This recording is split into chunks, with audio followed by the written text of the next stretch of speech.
अस्सलाम वालेकुम। हमारे पास आउटडोर में मरीज़ अक्सर इस शिकायत के साथ आते हैं कि पेशाब के अंदर पीप या रेशा आ रहा है। तो ये एक कॉमन मसला होता है जिसमें बहुत सारे लोग इस बात की शिकायत के साथ कि जी पेशाब में साथ जलन भी है, पेशाब करते हुए दर्द भी हो रहा है और इस पीप रेशे के अलावा ये अलामतें बहुत कॉमन होती हैं। तो डिफरेंट कैटेगरीज़ को ये शो कर रही होती हैं। अक्सर इसमें जो एक हमारी कॉमन एक मिथ है वो यही कि इन्फेक्शन चल रहा है जिसकी वजह से ये चीज़ें हो रही हैं। आज हम इन चीज़ों को एक एक करके एक्सप्लोर करेंगे कि क्या वजूहत हो सकती हैं जो कि पेशाब में पीप लेके आती हैं और पेशाब में पीप रेशा मज़ीद किस तरह से आ सकता है।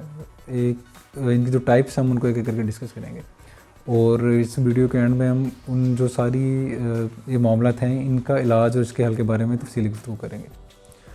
तो पेशाब में पीप या रेशा बन जाना एक ऐसी चीज़ है जो कि दो तरह से आ सकती है। एक, आप पेशाब का टेस्ट करवाएं तो उसमें पस सेल आ जाएं यानी कि माइक्रोस्कोपिक अपीयरेंस के ऊपर, और एक जब आप पेशाब करें तो वो आपको नज़र आ रहा हो उसमें कि रेशा या पीप पीले कलर की है।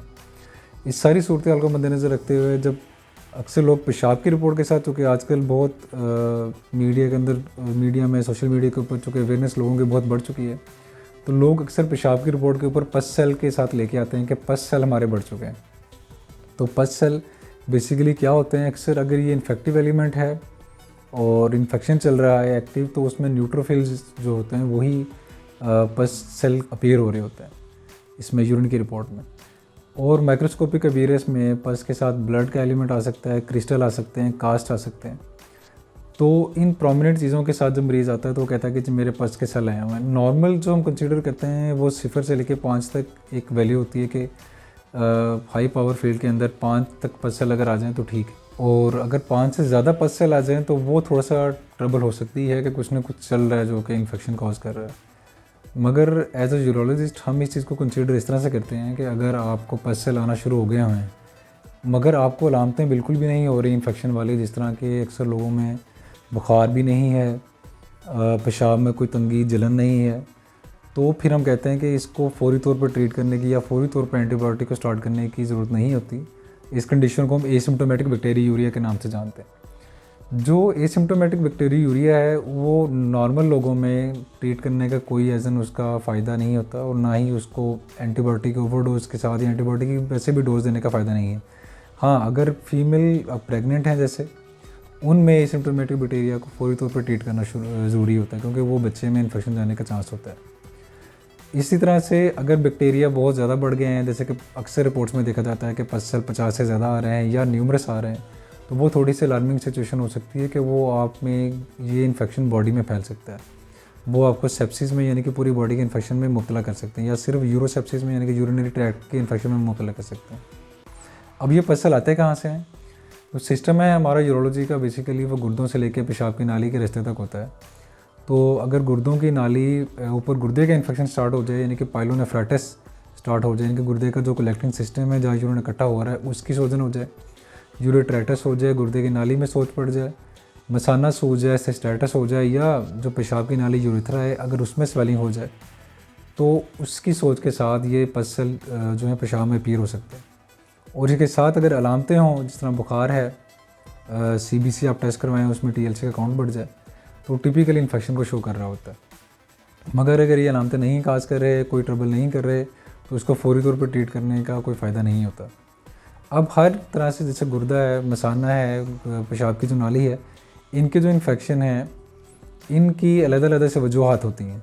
बहुत सारी वजूहात में ऑब्स्ट्रक्शन आ सकती है, रुकावट कई, इसके अलावा इम्यूनो कम्प्रोमाइज स्टेट है जैसे कि शुगर वाले जो मरीज़ हैं उनमें अक्सर इन्फेक्शन चल रहे होते हैं इस तरह के। तो हर एक की अलग से वजह होती है, उसको उसका तयन करना पड़ता है और उसको उस लिहाज से ट्रीट करना पड़ता है। ये तो होगी वो वाली सूरत हाल सारी जिसमें पस पेशाब में नज़र नहीं आ रही मगर पस जो है वो मौजूद है यूरिन के अंदर, तो उसको उसके अकॉर्डिंगली ट्रीट करना होता है। अगर पेशाब के अंदर पीप या रेशा नज़र आना शुरू हो जाए तो ये एक और तरह की कंडीशन है, ये थोड़ी अलार्मिंग सिचुएशन होती है। जैसा कि बहुत सारी सेक्सुअली ट्रांसमिटेड इन्फेक्शन होते हैं जिसमें कि गैर महफूज तरीके से मल्टीपल पार्टनर्स जिन लोगों के होते हैं उनके अंदर वायरल इन्फेक्शन जो है और तरह तरह के बैक्टीरियल इन्फेक्शन जो है कि वो कैच कर सकते हैं। उसके ऊपर हम एक तफसीली वैसे बाद में गुफ्तगू करेंगे, मगर पेशाब में जो रेशा आने की जो बहुत कॉमन वजूहत है उसमें ये एक चीज़ होती है। तो गनोरिया का इन्फेक्शन एक बहुत ही बुरी तरह का इन्फेक्शन है जो कि मर्दों में बेसिकली गोलियों का टेस्टिस का इन्फेक्शन और जो एपिडिडिमस जिसे कहते हैं, जो ऊपर वाला स्ट्रक्चर है गोलियों का, वो खस्सियों के ऊपर वाला, और पेशाब की नाली का जो यूरेथ्रा है, यूरेथ्राइटिस बेसिकली ये काज करते हैं। तो बहुत बुरी तरह से सिक्रीशन इसमें आना स्टार्ट हो जाती है और एक्टिव इन्फेक्शन के फॉर्म में रेशा आना शुरू हो जाता है। तो ये अलार्मिंग सिचुएशन होती है। इसमें हम समहाउ जो है फौरी तौर पे एक कल्चर करवाने का कहते हैं मरीज़ों को। बैक्टीरियल जो इन्फेक्शन है उसको ट्रीट करने के लिए एक रिजीम होती है एंटीबायोटिक, उसको प्रॉपर तरीके से स्टार्ट करना हो तो मरीज़ को हिदायत दी जाती है कि वो फर्दर जो इंटरकोर्स है अनप्रोटेक्टेड या जो भी ये सिचुएशन इस तरह की है उससे अवॉइड करें। तो इस तरह की सारी जो तरतीब है उसको अपना के मरीज़ इन्फेक्शन से बच सकते हैं।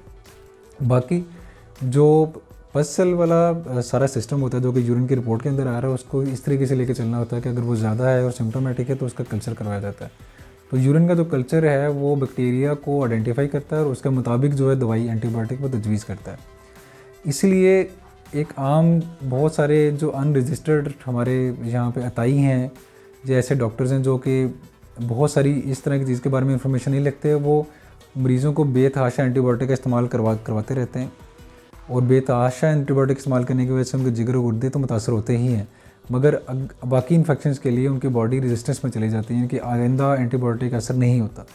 इसलिए जैसे ही इन्फेक्शन अपीयर हो, अलामतें अपीयर हों, बुखार आना शुरू हो जाए, पेशाब में जलन होना शुरू हो जाए या रेशा नज़र आना शुरू हो जाए, फ़ौरी अपने करीबी जो मॉलेज है कोई MBBS डॉक्टर या स्पेशलिस्ट जो इस से मतलब जैसे हम यूरोलॉजिस्ट होते हैं तो हमारे साथ रब्ता करें ताकि हम एक तरतीब में लेके चलें, फौरी तौर पे अद्वियात का इस्तेमाल ना शुरू करवाएं और उसको पहले प्रोब करें, रूल आउट करें कि क्या चल रहा है, क्या है बैक्टीरियल इन्फेक्शन है, वायरल इन्फेक्शन चल रहा है या कुछ और चीज़ चल रही है। जैसे कि मसाने के इन्फेक्शन में कोई पथरी आ गई हुई है जो कि ये रेशाकाज कर रही है, या गुर्दे की पथरी जो कि रेशाकाज कर रही है, तो उसको इन्वेस्टिगेट करके ट्रीट करना ज़रूरी होता है, ना कि डायरेक्ट ही एंटीबायोटिक चला दी जाए ताकि वक्ती तौर पर इससे आराम आया। जो मेन वजह, जो मेन रूट या जड़ है इस वजह की, उसको ट्रीट ना किया जाए। तो रेशे के मतलब यही अहम हिदायत है। बाकी मोर जो हमारी इन्फॉर्मेशन होगी इंशाल्लाह अगली वीडियो में हम शेयर करते रहेंगे। Thank you.